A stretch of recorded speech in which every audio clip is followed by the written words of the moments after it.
Welcome to NTD Good Morning. Here are today's top stories. The FBI is investigating a suspicious hunting stand found near Palm Beach International Airport with a direct line of sight to President Trump's Air Force One exit area. 8 priceless jewels were stolen from the Louvre Museum in Paris while the museum was open. Police now racing against time to find the 4 thieves who broke into the museum. A fragile ceasefire is holding after the deaths of 2 Israeli soldiers and a wave of airstrikes on Gaza. The U.S. State Department warns Hamas to stop any planned attacks. The U.S. strikes another alleged drug boat in the Caribbean. Secretary of War Pete Hegseth explains how the U.S. is targeting narco-terrorism. The government shutdown hits day 20.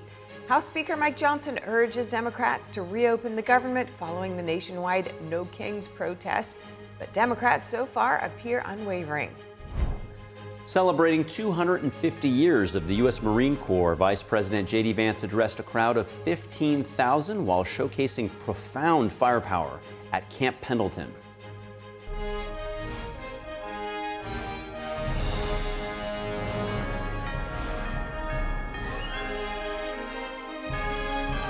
This is NTD Good Morning, live from our global headquarters in New York City. Here are Stephanie Cox and Carrie Dunst. Thanks for joining us here at NTD Good Morning. Good to have you with us this Monday, October 20. You're watching NTD Good Morning. Today's top news: Amazon Web Services reported a major outage this morning affecting a number of major companies. According to downdetector.com, services like Venmo, Facebook, and Prime Video were all among the number of services that were affected. Amazon Web Services issued a statement saying the potential root cause has been identified and that they're working to accelerate the recovery. In the meantime, Amazon says customers may be unable to create or update supported cases. Amazon Web Services is Amazon's internet-based cloud service. It connects businesses and people using their apps and online platforms. And the Secret Service has uncovered a suspicious hunting stand overlooking the area where President Trump's plane lands at Palm Beach International Airport. The officials say agents found the elevated structure Thursday during advanced security checks ahead of the president's arrival. The FBI has now taken over the investigation. Director Kash Patel said the stand had a clear line of sight to Air Force One's arrival zone, but no suspects were found at the scene. He added that federal agents are analyzing evidence and digital data to identify who may have placed it there. Law enforcement sources say the stand may have been set up months ago. The discovery follows 2 assassination attempts in 2024, one in July when Trump was shot in the ear at a Pennsylvania campaign rally, and then the other one followed in Florida where Ryan Ruth was convicted of plotting a sniper attack at President Trump's golf course. First son Eric Trump praised the Secret Service, saying they did a great job finding the stand. And authorities in France are investigating after the Louvre Museum in Paris was robbed. Thieves made off with several priceless jewels yesterday in what officials call a highly professional operation. NTD international correspondent David Vives reports from Paris. You might never see those jewels again. The sapphire necklace of Queen Marie-Amélie, the emerald necklace offered by Napoleon to his wife Marie-Louise, a priceless loss for the museum, according to the Interior Ministry. Authorities are still investigating on the robbery that occurred on Sunday 9:30 a.m. Here's what police and media reports say about how it happened. The thieves first secured the area with traffic cones before climbing up in a basket. Once they reached the first floor, they used an angle grinder to cut through a window and entered the Apollo Gallery. Their target was the museum's most valuable pieces, 2 display cases holding Napoleon's jewels and the jewels of the sovereigns. They smashed the cases and triggered an alarm. The entire operation lasted less than 4 minutes before the suspect escaped on a motorbike on this street. Investigators believe it was a highly professional hit, right here in one of the most guarded museums in the world. CNews TV released footage of the robbery taken inside the gallery, showing one man wearing a yellow jacket near a display. A yellow jacket was later found by police. 4 suspects are actively being sought by investigators. Ministry of Interior said they might be foreigners. The crown of Queen Eugenie, made of 1,354 diamonds and 56 emeralds, has been recovered but damaged. One of the world's most beautiful diamonds, Le Régent, was not stolen. President Emmanuel Macron wrote on X that the thieves would be brought to justice and that every effort would be made to recover the stolen pieces. Authorities have since published a list confirming that 8 items were taken in total. Earlier this year, the Louvre, the world's most visited museum, requested urgent help from the French government. Union representatives had been warning about the deteriorating state of some parts of the building, including holes in need of restoration. Alors, les agents du Louvre, dont je suis, The Louvre staff, including myself, are both extremely sad and extremely angry about what happened today. Extremely sad because, obviously, it's our job to protect this building, this institution, the collections it houses, and the public who visit it. And in fact, today, it wasn't protected as we would have liked. They also pointed to the lack of protection for the art pieces. des alertes sont lancées depuis des mois et des mois. Alerts have been issued for months and months by all safety and security personnel. And today, what we feared happened, looting and pillaging. President Macron responded to the criticism by announcing a $1 billion plan for a comprehensive and independent audit of safety and prevention measures, increased human resources for surveillance and reception, and complete transparency regarding the findings of the investigation. The museum remains closed today. David Vives, NTD News, Paris. Great report there from David. Now on to the fragile peace effort in the Middle East. The ceasefire appears to be holding after a deadly flare-up in Gaza between Israel and Hamas terrorists. Here's the latest. The ceasefire between Israel and the Hamas terror group is still holding. A deadly attack in southern Gaza killed 2 Israeli soldiers. Israel launched a wave of strikes in response before agreeing to resume the ceasefire Sunday evening. The U.S. State Department warned Hamas to stop any planned attacks, saying Washington and other guarantors of the deal would respond to ceasefire violations. President Trump confirmed the truce remains intact. We want to make sure that it's going to be very peaceful with Hamas, and as you know, they've been quite rambunctious. It's going to be handled toughly but properly. Is the ceasefire still in place? Yeah, it is. Trump also says he wants to help rebuild Gaza, telling Fox News about what he calls a Freedom Place initiative led by a new board of peace. Trump says he has been asked to chair the board. Meanwhile, Vice President Vance says the ceasefire is fragile but offers the best chance for lasting peace.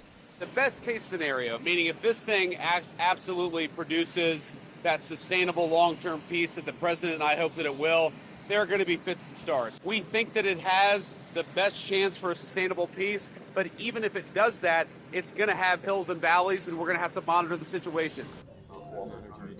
And in Tel Aviv, Trump's nominee for Ambassador-at-Large for International Religious Freedom, Mark Walker, met freed hostage Keith Siegel and with hostage families, urging vigilance in enforcing the ceasefire. We operate with strength, but we always say something in America called trust but verify. And I think that's what we're going to have to continue to do with Hamas, is some of the behavior that we've seen in the last little while. Walker was joined by Ruby Chen, whose son Itay was killed and whose body is still held in Gaza. He pleaded for all hostages, living and dead, to be returned. There was an agreement signed about 10 days ago that talked about the release of 48 hostages. That is what Hamas committed to. And we've only seen 29 hostages come out. That was not the expectation of the mediators. That was not the expectation of the families. Meanwhile, Special Envoy Steve Witkoff and former Trump advisor Jared Kushner spoke to CBS News earlier, discussing the talks that led to the ceasefire. On 60 Minutes, Witkoff spoke about meeting negotiator Khalil al-Hayya, whose son had been killed in Israeli strikes in Doha. And we expressed our condolences to him for the loss of his son. He mentioned it. And I told him that I had lost a son and that we were both members of a really bad club, parents who have buried children. Witkoff lost his son in 2011 to an opioid overdose. Kushner described how the conversation seemed to change the whole mood of the negotiations. When Steve and him spoke about their sons, it turned from a negotiation with a terrorist group to seeing 2 human beings kind of showing a vulnerability with each other. Aid deliveries into Gaza, briefly halted Sunday, are now expected to resume. Sunday's deadly attack in Rafah killed 2 Israeli soldiers and wounded 3 others. According to residents and authorities in Gaza, the Israeli counterattack killed at least 26 people. By nightfall, Israel announced it would once again enforce the truce, warning it would respond to any further violations. Hamas denied involvement in the Rafah attack and said it remained committed to the ceasefire. Defense Secretary Pete Hegseth says U.S. forces carried out an airstrike on a vessel linked to a Colombian terror group. Hegseth said the boat was carrying large amounts of narcotics along a known drug route. The Defense Secretary said 3 narco-terrorists on board were killed and no U.S. troops were hurt in Friday's strike. Hegseth also said the vessel was affiliated with a designated terrorist organization and said the military will hunt them like al-Qaeda. The strike marks the 7th U.S. attack on suspected drug smuggling vessels this year.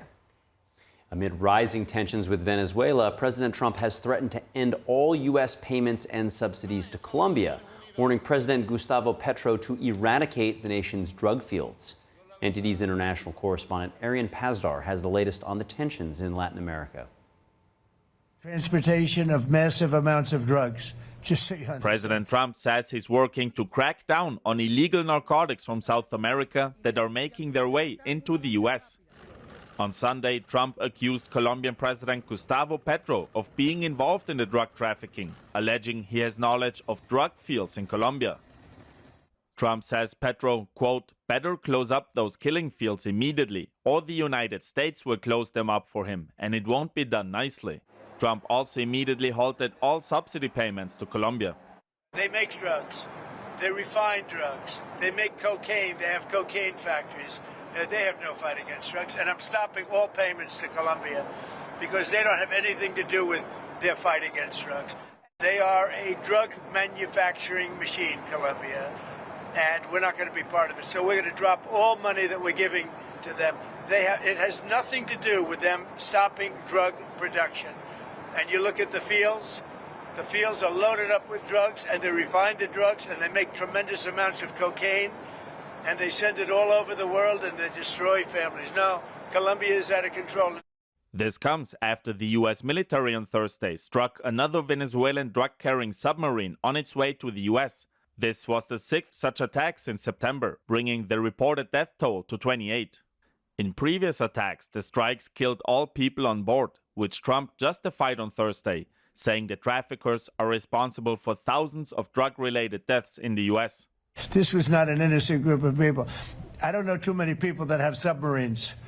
And that was an attack on a drug-carrying, loaded-up submarine. But as it later turned out, Thursday's attack was the first one with reported survivors. On Saturday, President Trump announced 2 traffickers had died, while 2 others survived, writing the 2 surviving terrorists are being returned to their countries of origin, Ecuador and Colombia, for detention and prosecution. But peace between Venezuela and the U.S. might be in sight. Venezuela's socialist leader Nicolas Maduro reportedly offered Trump all of Venezuela's resources in exchange for a stop in the attacks. Here's how Trump responded when asked if Maduro really made that offer. He has offered everything. He's offered everything. You're right. You know why? Because he doesn't want to f*** around with the United States. So far, Trump has not indicated whether he would accept or even consider the offer. Arian Pazdar, NTD News. Arian Pazdar there. Another great report. Colombia's President Petro pushed back against the president's allegations and defended his administration's efforts to combat drug trafficking in Colombia, which is the world's leading cocaine producer. He called himself Colombia's strongest opponent to narcotics. And we're now at day 20 of the government shutdown. Votes are planned for this evening, but a breakthrough appears unlikely. NTD's Melina Weisskopf brings us the updates. Several Democrat lawmakers joined protesters for the No Kings rally over the weekend. With the event over, House Speaker Mike Johnson is now hoping Democrats in the Senate will vote to reopen the government. Johnson on ABC Sunday doubled down on accusations that Senate Minority Leader Chuck Schumer is using the shutdown and a rally as political cover, a message Johnson has repeated over the past 3 weeks. They're urging this on. They love this. They're cheering on Chuck Schumer's decision to close the government, and their lead organizer said this is his words, not mine, quote, "He hasn't surrendered yet. I call that progress." Maybe that's what led Chuck Schumer to say that every day of the shutdown gets better for us. Democrats, though, appear unwavering. House Minority Leader Hakeem Jeffries on Sunday accused Republicans of being radio silent on negotiations to meet their health care demands. This comes after the Democrat and Republican leaders in the Senate showed disconnect over a proposed deal. Senate leader John Thune said he offered Schumer a vote on Obamacare subsidies in exchange for reopening the government, a deal he says Schumer rejected without a guarantee that the subsidies will pass. Schumer denied the existence of any such deal. We're not negotiating in public, plain and simple. And Leader Thune has not come to me with any proposal at this point. Senators are expected to meet on the chamber floor in Washington this evening for an 11th vote to reopen the government. A failed vote is likely as both sides appear unwavering in their stances. Reporting from Washington, D.C., Melina Weiskup, NTD News. Thanks to Melina for that report. Next, trading on the markets last week was volatile as investor sentiment swung repeatedly between positive and negative. This was mainly due to conflicting headlines about U.S.-China trade disputes, which have been a major driver of market volatility in recent months. Also, signs of more interest rate cuts, as well as the government shutdown, all present conflicting investor narratives. Joining us to make sense of it all is Bob Rubin. He's founder and president of Rubin Wealth Advisors. Thanks for joining us this morning, Bob. Can you break down last week's market volatility? Good morning. Thank you. Yeah. Last week was kind of crazy with all the different trade strategy coming out against China. We had there was different earnings, a few that came out on that.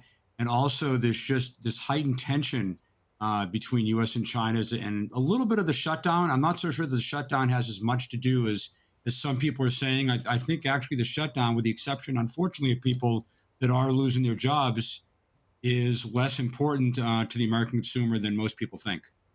Yeah, could you go a level deeper on that? Obviously, very much people who are missing paychecks, especially if they don't have cash reserves, are feeling that personally. But how does that affect the more macroeconomic outlook?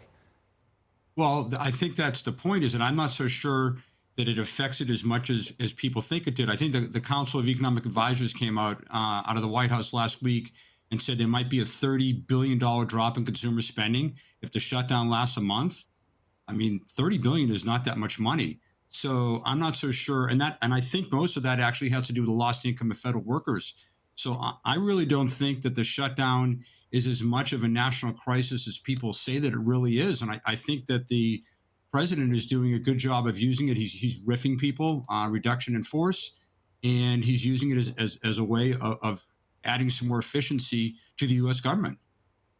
Yeah, then let's pivot over to where most likely the biggest source of the volatility stems from with China and the trade war. Trump, the negotiator, tends to make these very bold, extreme statements when U.S. interests are threatened.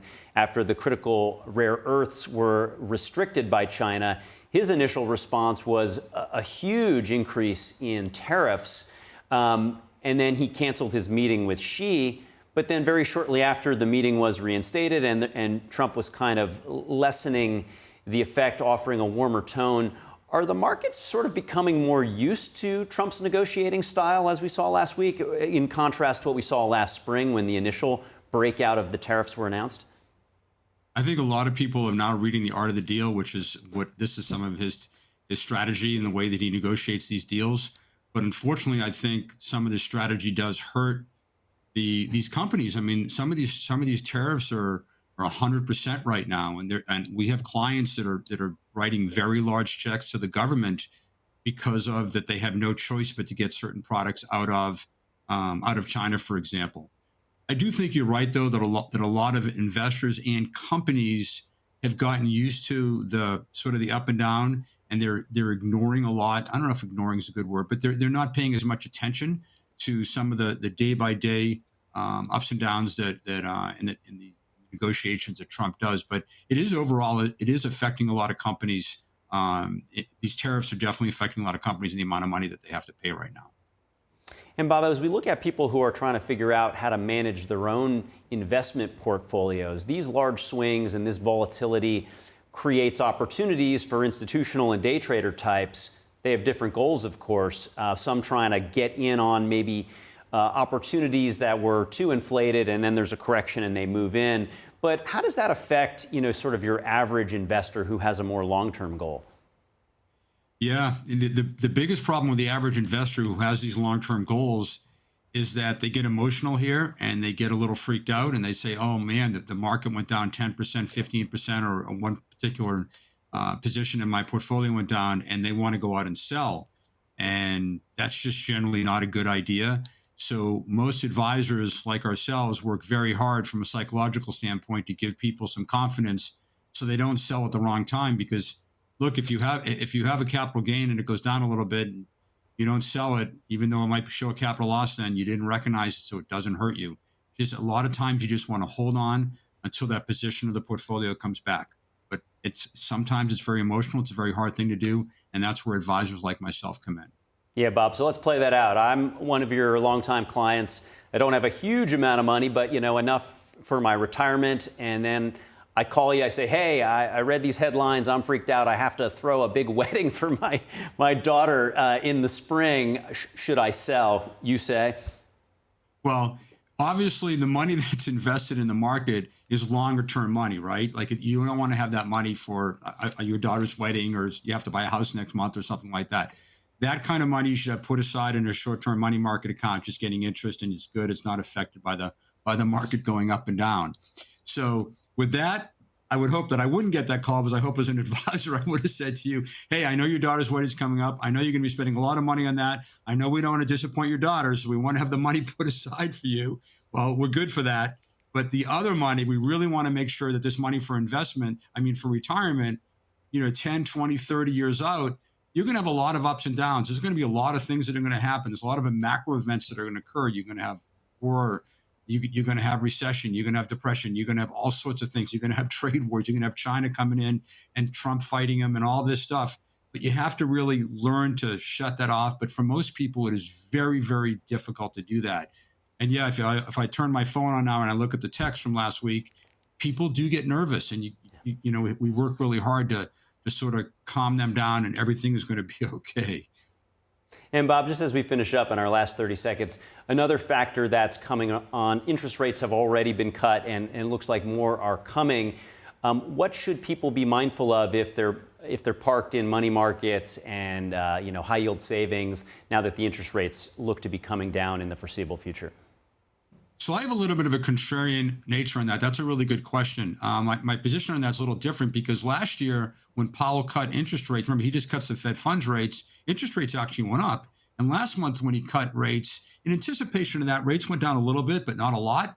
And so I'm not so sure that we call it the arrow in the quiver, that if he does cut rates again, which they're talking about 25 basis points before the end of the year, that it's actually going to bring rates down, like the rates that are meaningful for us, which say is mortgage rates. So in that case, when you ask about money market, I'm not so sure the money market rates are really going to come down that much. The good ones are still over 4%. I suspect, and listen, when you predict interest rates, it's a bad thing, but it's really hard to do, if not impossible. I don't really see short-term interest rates coming down by much that are going to affect your money markets. Good to know. Good advice always. Appreciate that. Bob Rubin, thanks for joining us this morning. Thank you. Australian Prime Minister Anthony Albanese arrived in the U.S. last night for a meeting with President Trump later today. The two are expected to discuss a number of issues, such as trade and tariffs, including a potential deal with Australia to supply the U.S. with critical minerals. They're also expected to discuss the AUKUS Pact, which is a partnership between the U.S., UK, and Australia that supports a free and open Indo-Pacific. Congressman Michael McCall says the AUKUS Pact is a, quote, critical deterrent to the CCP's malign activities in the Indo-Pacific. And President Trump says the U.S. might buy beef from Argentina to help lower domestic prices. He made these remarks yesterday while traveling from Florida to Washington. Trump has promised to take action on high beef prices as part of his efforts to control inflation. U.S. beef prices have been high because of drought and reduced imports from Mexico, owing to a flesh-eating pest in cattle herds south of the border. The president has also been working to support Argentina's currency with a $20 billion credit swap line. Additional financing is coming from both sovereign funds and the private sector ahead of Argentina's midterm elections. And 2 people are dead after a cargo plane skidded off a Hong Kong runway and collided with a security patrol car before falling into the sea. Officials say the Boeing 747, operated by Turkey-based ACT Airlines under lease by Emirates, was arriving from Dubai earlier this morning. The aircraft broke apart after going off the runway, but all 4 crew members survived, thankfully, without injury. 2 airport workers in a patrol car, however, were killed. Authorities say weather conditions were suitable and the cause of the crash is still under investigation. The north runway at Hong Kong International remains closed while two others continue operating normally. Airport officials say no flight disruptions are expected as recovery operations continue. Now to the Russia-Ukraine war. President Trump and Vice President Vance spoke to reporters yesterday about the future of the war and a possible path to peace. Vance said Trump and his team are working on a plan for peace, but the timeline is anybody's guess. When asked if Putin was open to ending the war and ceding land back to Ukraine, Trump said Putin was going to take something. He told reporters he thinks the war should end with the current battle lines. Speaking to Fox News yesterday, Trump addressed questions about the U.S. providing Tomahawk missiles to Kyiv. I'm looking at it. I spoke with Vladimir Putin about it, not that he would be thrilled. We can't give all of our weapons to Ukraine. We just can't do that. And I've been very good to President Zelensky and to Ukraine, but we can't give, you know, if we're going to be short, I don't want to do that. I can't jeopardize the United States. The U.S. and China will hold a new round of trade talks next weekend in Malaysia to prevent another tariff clash, as President Trump called current U.S. tariffs on Chinese goods unsustainable. Speaking on Fox News. I raised our tariffs to 100% on top of what they're already paying, which is far worse, far worse. We'll see what happens with China. They're always looking for an edge. You know, they ripped off our country for years. We're going to meet in a couple of weeks. We're going to meet in South Korea. Treasury Secretary Scott Bessent says he will meet in Malaysia with Chinese Vice Premier He Lifeng to prevent a new round of tariffs. The two officials discussed trade in a video call Friday, agreeing to continue talks before the current tariff truce expires on November 10th. The meeting comes amid disputes over China's export restrictions on rare earth minerals. This comes just days after a major shakeup in China's military. Last Friday, Beijing ousted its #2 general and the Army's top political officer, along with 7 other high-ranking generals. The purge raises questions about whether this could impact China's ability to take Taiwan. The Chinese Communist Party sees Taiwan as part of China despite never having ruled it. Beijing has vowed to take it under control by force if necessary. The recent developments have sparked speculation that Xi Jinping, the CCP's leader, may be losing power. And a federal judge in Illinois is set to question ICE and Border Patrol leaders today about their tactics and compliance with court orders. The hearing comes as federal enforcement operations continue across the Chicago area. NTD's Chris Bobb has been covering activity outside the Broadview ICE Detention Center and joins us live now from Chicago with the latest. Chris, good morning. How has the situation outside of the Broadview ICE Detention Center developed since Saturday's protests? Good morning, Carrie. Yeah, Saturday night, especially after curfew, they have a 6 p.m. curfew there at the designated protest zone. Things got very heated between police and protesters. There were about 200 protesters who were pushing back against the police officers, Illinois State Police, as they were trying to stay at the protest site longer than they were allowed. That led to over an hour and a half confrontation where 15 arrests were made. Since then, yesterday, Sunday, there was relatively a much smaller crowd outside the detention center. I would say only 2 to 3 dozen.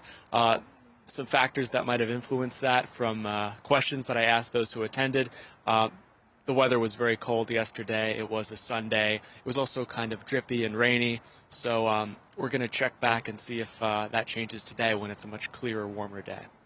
Indeed. Now we are into the work week, and that could be another factor. People are off on the weekend. Now, Chris, a federal judge today is examining ICE and Border Patrol's actions in Illinois. What do you expect out of the courtroom? So the context for this is there have already been 2 major victories against the administration and how they're handling deployment of the National Guard. We saw a lower district court order the National Guard cannot be deployed, and then an appellate court stayed this order, so it remains in effect. So ICE and Border Patrol agents are going to testify and justify what they're doing there under Operation Midway Blitz. They're going to specifically talk about the use of tear gas and violence going on at these protest sites, like what I alluded to that happened on Saturday. We're probably also going to see some reference to the use of body cameras. When I was there on Saturday evening, you saw the red blinking light on the chests of the Illinois State Police, but that should also be on the uniforms of ICE agents as well. The federal judge there said that the recommendation to wear a body camera is not a recommendation, it's an order. So that will definitely be addressed today. And then it's also today the deadline for the Trump administration Supreme Court appeal regarding the deployment of the National Guard. So they have to file some more things and allow the state of Illinois to respond. So we're going to be outside the courtroom getting ready for more information to be delivered to you. Back to you. Yeah, we appreciate the early report in the Central Time Zone. NTD reporter Chris Bob looking forward to the updates later today. Welcome back to NTD Good Morning. I'm Carrie Dunst. If you're just joining us now, here are some of this morning's top headlines. The ceasefire is holding in Gaza after a deadly flare-up yesterday. Israeli forces resumed the truce following a Hamas attack that killed 2 soldiers. President Trump confirmed the ceasefire remains in place. Special Envoy Steve Witkoff and Jared Kushner have arrived back in Israel, according to a U.S. Embassy spokesperson. Vice President J.D. Vance said he might return to Israel in the coming days as well. And War Secretary Pete Hegseth says U.S. forces struck a drug smuggling boat linked to a Colombian terrorist group on Friday. 3 alleged narco-terrorists on board were killed and no U.S. troops were harmed. Hegseth called drug cartels the Al-Qaeda of the Western Hemisphere, and he vowed the military would hunt them down. This is now the 7th U.S. strike on a suspected drug smuggling vessel this year. And authorities in France are investigating after the Louvre Museum in Paris was robbed. 4 suspects made off with several priceless jewels in what officials call a highly professional operation. The sapphire necklace of Queen Marie Amélie and the emerald necklace offered by Napoleon to his wife, Marie-Louise, are among the missing pieces.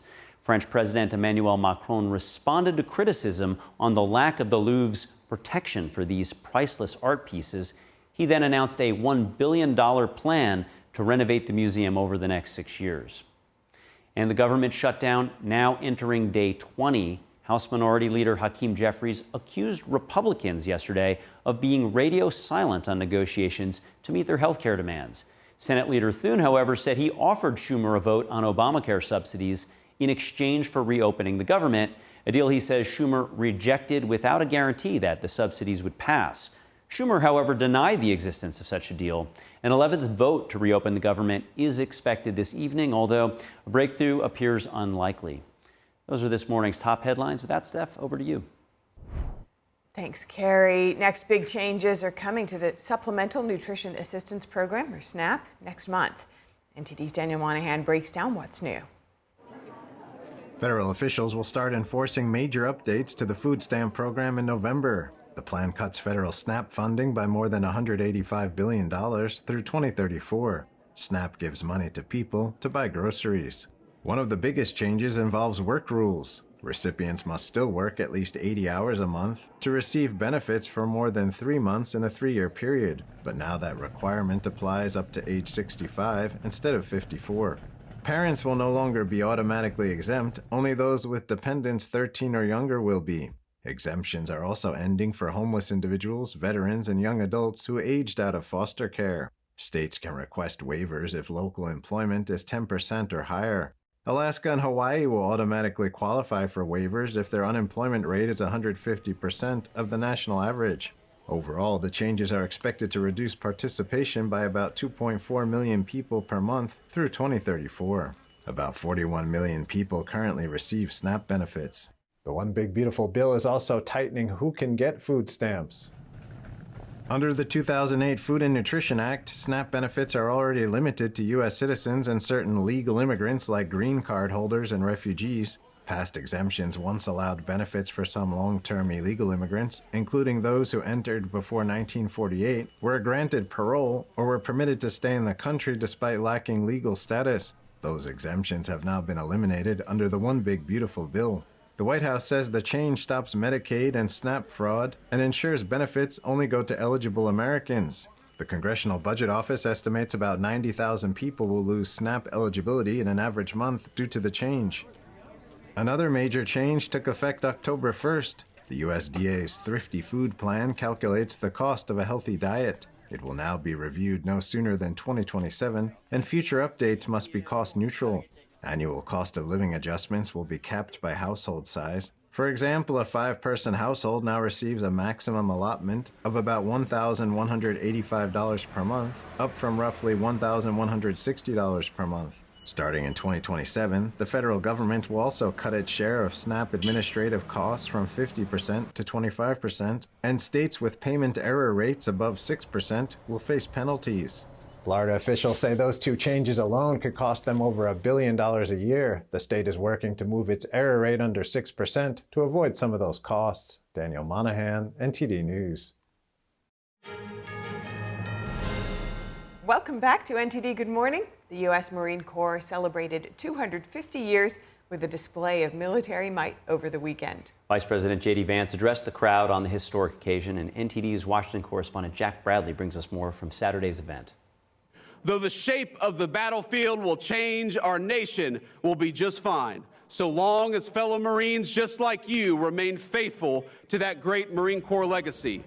Over 15,000 U.S. Marines, sailors, veterans, and their family members here at Camp Pendleton, just north of San Diego, celebrating 250 years of the U.S. Marine Corps. Attendees watched dozens of military jet flyovers. There were also skydivers, tanks, military vehicles capable of land and sea, and much more. Vice President J.D. Vance, a former Marine, speaking about his own experience being deployed to Iraq in Operation Iraqi Freedom, as well as investments in the military. Now, I've also got to give a special shout out to the incredible display that we saw earlier today. It made my heart sing as your Vice President, and it was a testament to the Corps' strength and unbeatable power. It reminded me why I am so proud to have worn the uniform, to be one among your ranks, and to be the very first Vice President to have been a United States Marine. Secretary of War Pete Hegseth, an Army veteran, also sharing the warrior ethos. When other parts of the department wanted to lower standards, the Marine Corps stood strong. You, ladies and gentlemen, are the backbone of the United States military. Many others speaking about the importance of serving the country and looking after those next to you, emphasizing the ideals of honor and courage. Well, a separate fighter to me, it means always faithful, right? Always faithful means that you take care of each other. That everyone here, they're all my brothers and sisters, and I should treat them the same way I would treat my own brothers and sisters. You know, this exercise really is a readiness exercise. So having the troops, it showed how well we operate jointly. 250 years is quite a milestone, and I think the United States Marine Corps and Navy is our forward deployed force. They're our best forces, and they're the ones most important to the fight. The Marines were established in 1775 by the Continental Congress to fight the British before the U.S. became a country. 250 years later, they're still the source of protection for Americans everywhere here and abroad. Reporting by Jack Bradley, NTD News. Jack Bradley, another great report. All right, next is a major treat tonight for stargazers. The Orionids, one of two major meteor showers created by Halley's Comet, will reach its peak tonight, along with a new moon. Yeah, with no moonlight to interfere, skywatchers can expect ideal conditions to spot shooting stars tonight. During tonight's peak, you can expect to see up to 20 meteors per hour under ideal conditions.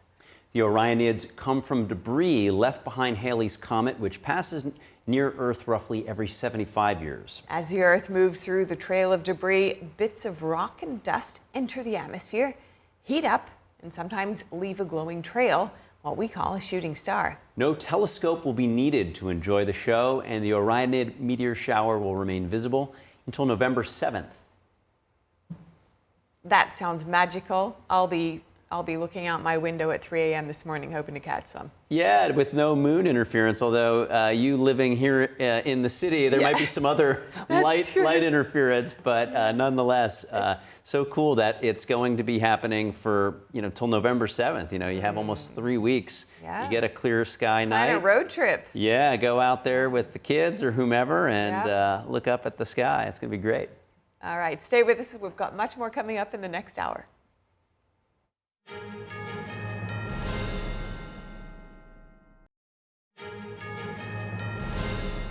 Welcome back to NTD Good Morning. A human rights atrocity described as a modern-day genocide is exposed in an award-winning documentary. The documentary State Organs uncovers the Chinese regime's forced organ harvesting trade.